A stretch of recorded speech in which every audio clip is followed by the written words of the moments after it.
இந்த நாளிலே உங்களை காண்பதில் மிகுந்த மகிழ்ச்சி அடைகிறேன், சந்தோஷப்படுகிறேன். நன்றாக இருக்கிறீர்களா? நன்றாக இருப்பீங்க நம்புகிறேன், விசுவாசிக்கிறேன். இயேசுவின் நாமத்தில் உங்களை ஆசீர்வதிக்கிறேன். இந்த நாளில் ஒரு வேத வசனத்தை காண்பிக்கிறேன். சங்கீதம் 107:13. தங்கள் ஆபத்திலே கர்த்தரை நோக்கி கூப்பிட்டார்கள், அவர்கள் இக்கட்டிலிருந்து அவர்களை நீங்களாக்கி ரட்சித்தார். ரட்சிப்பு என்னன்னாங்க? விடுதலை. ரட்சிக்கப்படாதபடி எத்தனை பேர் இருக்கலாம்.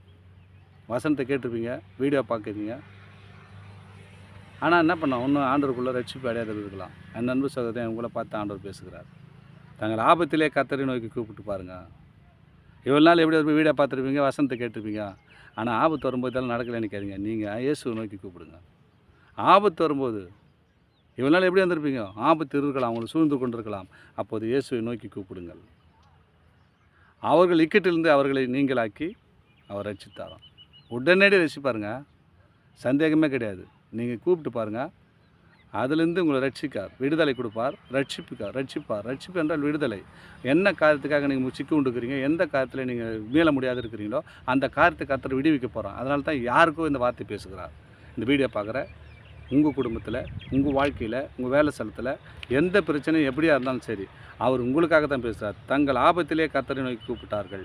யார் கூப்பிட்டாங்க? இஸ்ரவேல் ஜனங்கள் ஆபத்து வந்தது, நெருக்கம் வந்து நோக்கி கூப்பிட்டார்கள். உடனடியே கர்த்தர் பதில் செய்தார். உங்கள் வாழ்க்கையிலும் பதில் செய்ய அவர் வல்லவராக இருக்கிறார். நோக்கி கூப்பிடுங்க, பிரகாசம் அடைங்க. ஆமேன். God bless you.